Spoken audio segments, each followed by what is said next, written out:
لا تنصب في الناقل. أبين قضية واحدة. هناك بعض المتطفلين من النواصب يتصلون كما ذكرت برجال دين شيعة، يتصلون برجال دين شيعة، كما قلت أن الشيعة ليس كلهم بنفس المستوى من العلم، يسألونهم أسئلة أما يجيب ويعتبرونه نصرا له، وهذا جبن بعينه، لأنك ليس كل الناس متفاوتين كما ذكرت. بعض رجال الدين مقتصر على أنه إمام مسجد، بعضهم مقتصر على منهج معين، بعضهم مقتصر على مسألة معينة، وليس المعيبا أن الإنسان لا يعرف نصف العلم قول لا أعلم. أنا لو سئلت سؤالا ولا أعرف جوابه أقول لا أعلم، ليس بمعيب، ولا يوجد أحد فوق العلم، بل الشجاعة أنك تكون صادقا أحسن من ما أن تكذب وتعطي معلومة خاطئة. فرأيت في اليوتيوب أحد المتطفلين يسأل، يتصل ببعض المشايخ حفظهم الله ويسأل هل توجد رواية في الكافي عن فاطمة الزهراء عليه السلام؟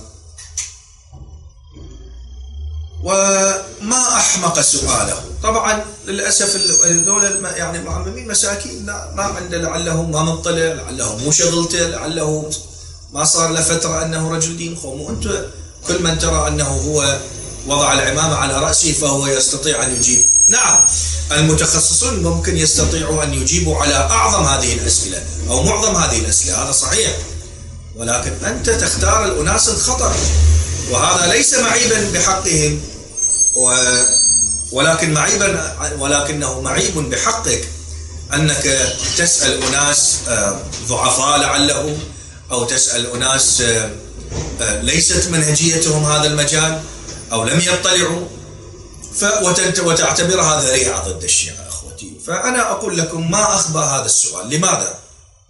أولا لأن هذا الرجل الذي يسأل مثل هكذا سؤال، هل توجد رواية للإمام الحسين عليه السلام في الكافي أو لفاطمة الزهراء عليه السلام، هذا جاهل بمباني الشيعة في هذا المعنى. الشيعة لديهم مبنى في هذا المعنى. كيف؟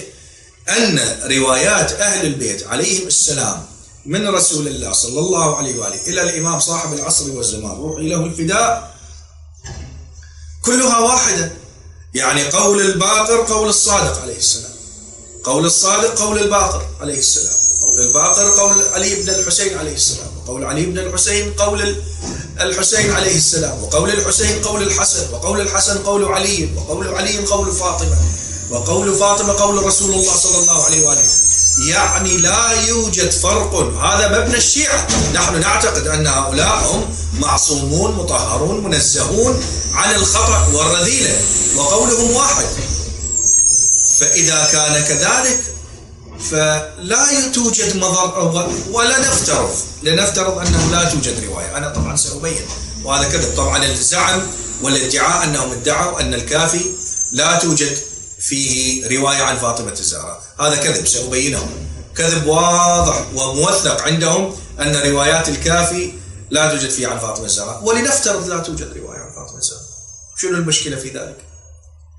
إذا كانت أقوال الأئمة عليهم السلام واحدة ولا يوجد فرق بين معصوم ومعصوم بالقول، يعني إذا قلت أن قال الصادق فمعناه قال الباقر وقال الحسن وقال الحسين وقال علي بن الحسين وقالت فاطمة سلام الله عليهم جميعا، فبهذا اللحاظ وبهذا المعنى لا توجد سلبية أصلا. إن قلنا بأن الرواية موجودة أو لم نقل موجودة، لا توجد سلبية أبدا في ذلك. يعني أنت تلزمها ذريعة، وش معنى الكافي ما بيه رواية عن الحسين وما بيه كذا، وشنو المشكلة؟ ما بيه رواية. لا توجد فد سلبية، ولا توجد فد منقصة، ولا يوجد أي شيء يخدش في العقيدة. يعني تصوروا إلى الضعف الذي يعيشه المخالفون بأنهم بدأوا يبحثون عن هذه القضايا، ماكو بها فد مشكلة. هذا بعد. الأمر الآخر، الدعوة هل توجد؟ يتصل طبعا بمعممين، واحد أحمق وهم أذكياء طبعا، هم لا يتصلون بأهل التخصص، هم يعرفون أن أهل التخصص هم لا يقعون في فخ أهل التخصص، لأن لو وقعوا في شباكهم ينفضحون أمام الملأ، فيتصلون بالضعفاء أو الذين غير مطلعين أو الغير متخصصين بهذا المعنى، مع جل احترامنا لهم، مو شغلته يعني. على كل آخر ادعاء قالوا بأن، واعتبروها منقصة طبعا وهي ليست كذلك أبدا ومسألة طبيعية أخوتي، هل لا توجد رواية للكليني في الكافي عن فاطمة الزهراء سلام الله عليها وروحي وأرواح العالمين لها الفداء. وأولا هذا خطأ، ولنفترض لا يكون، شنو المشكلة في ذلك؟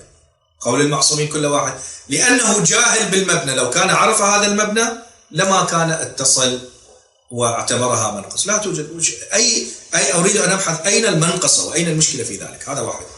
اثنين، الادعاء خاطئ، كون الكافي ليست فيه رواية عن فاطمة الزهراء هذا كذب.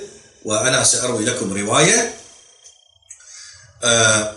روى الكليني بسنده عن أبي بصير عن أبي عبد الله عليه السلام عن الباقر عليه السلام عن جابر بن عبد الله الأنصاري رواية اللوح الذي أهداه الله إلى رسول الله صلى الله عليه وآله.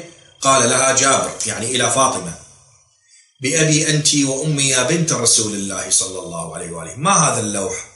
فقالت: هذا لوح أهداه الله إلى رسول الله صلى الله عليه وآله، فيه اسم أبي واسم بعلي واسم ابني واسم الأوصياء من ولدي، وأعطانيه أبي ليبشرني بذلك. وهذا أيضا باب فيما جاء في 12 من كتاب الحجة الجزء الأول الحديث 3. وهذه الرواية تتضمن حديثا رواه جابر عن فاطمة الزهراء سلام الله عليها في اللوح المذكور. أولا الادعاء بأنه لا، ووثقوا ذلك بأنه توجد عدد الكافي لا يروي رواية عن فاطمة الزهراء، كذب، أنا ذكرت لكم الرواية موجودة. وثانيا إن لم توجد لا توجد أي منقصة وأي مشكلة في ذلك أخوتي أحبتي.